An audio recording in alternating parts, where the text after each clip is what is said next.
Welcome to CodingBat video number 3. I'm Nick Parlante, I run CodingBat, and in this video I wanted to try working through and talking about the solution code for some basic if logic type problems. And in later videos I might try some more advanced code. So this document I'm going to work through is available on the CodingBat site. And here's a little refresher about Java if statement syntax, but let's just get to the code. Let's try the sum double problem. Let's see. So for this problem, it says you're given these two values, and you just want to return their sum. Unless the two values are the same, then return double the sum. So I'm going to for a lot of these problems, I'm just going to try and do kind of a straightforward translation of what it says into code, and then we can kind of play around with the code. So in this case, I'll start off with a sum local variable, because that's obviously going to come up a lot. So I'll say int sum is equal to a plus b. And then I guess we want an if statement to deal with this idea like, well, either they're the same or not. So I'll say if a is equal to b, then here's what we're going to do. If they're the same is I'll say return 2 times the sum. And then one approach is then to have an else. So we'll either do this or that. So if otherwise, I'll say just return sum. So let's try that. All right, that works. So that's a fine solution. It happens to use an if-else. I'm going to also show a solution where I don't use if-else. I'm just going to use if. So I'm just going to leave the return sum here at the bottom. And then here in the if statement, instead of saying return 2 times sum, I'll modify sum. I'll say sum is equal to 2 times sum. So I've got the return sum always at the bottom. And then as the program runs through here, well, if a is equal to b, well, then we sort of make this modification. So that works too. So that's just another way of doing it. Okay, let's try another problem here. We've got the sleep in problem. So in this problem, we're passed in Boolean values, Boolean variables. So that can be a little tricky when you first see it. So we've got weekday and vacation being passed in, and they're true or false if it's a weekday or a vacation.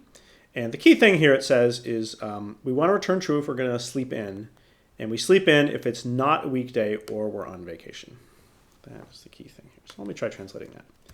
So I'll say if it's not a weekday. So the first way I'm going to write that is I'll say weekday equals false. It's not a weekday. Or, let's do 2 vertical bars.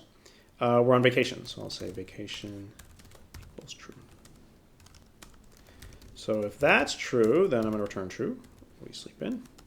And otherwise, I'll put the return false here at the bottom. That we'll go through this and hit this bottom one. All right, that works. So let me just mess around with this code a little bit. So this form of having a Boolean and then testing if it's equal true, I don't really like that form. It's probably better to just never do that. And what's going to happen here is when you have a variable like that, vacation, you can just use it by itself in a Boolean expression like this, and that'll work fine. So actually what I can do is I can just delete the equals true. Right? Vacation itself is intrinsically true or false, so you can just use it directly. So I'll hit run. That totally works.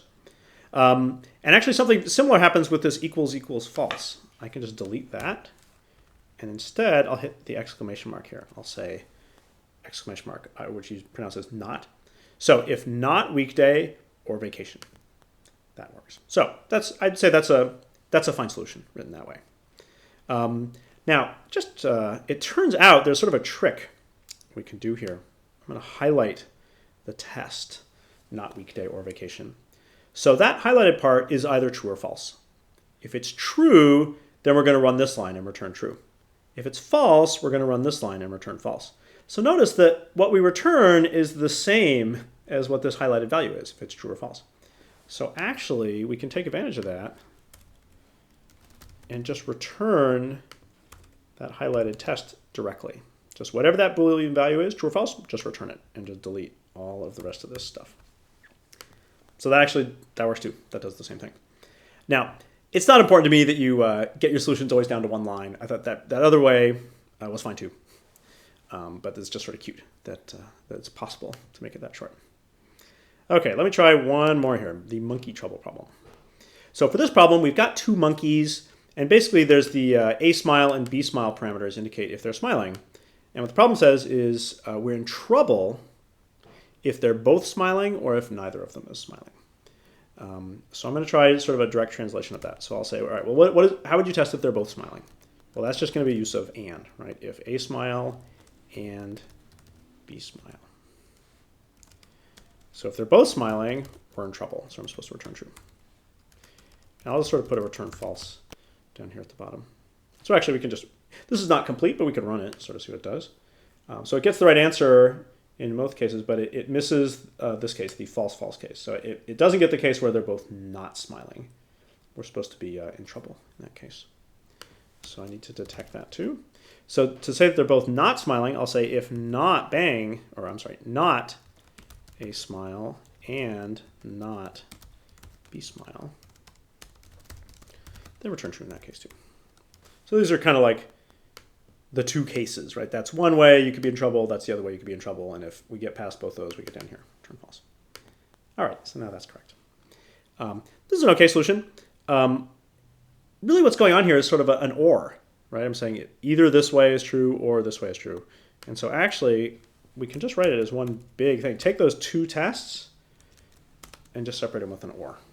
So if that's true or that's true, then we return true. Yeah, so that totally works too. And actually, as I did with the previous problem, we could then, you'll notice the thing is happening where the test is true or false, and then we return true or false. So you could do that thing where you reduce it to one line. I guess I can just show it. So delete all of this and just return the Boolean. Yeah, that works.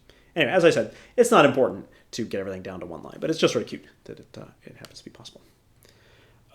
So here at the bottom of this page, I've listed a few more problems that are kind of use similar techniques. And in later videos, I'll try and work up to some more advanced problems. But in the meantime, keep on practicing.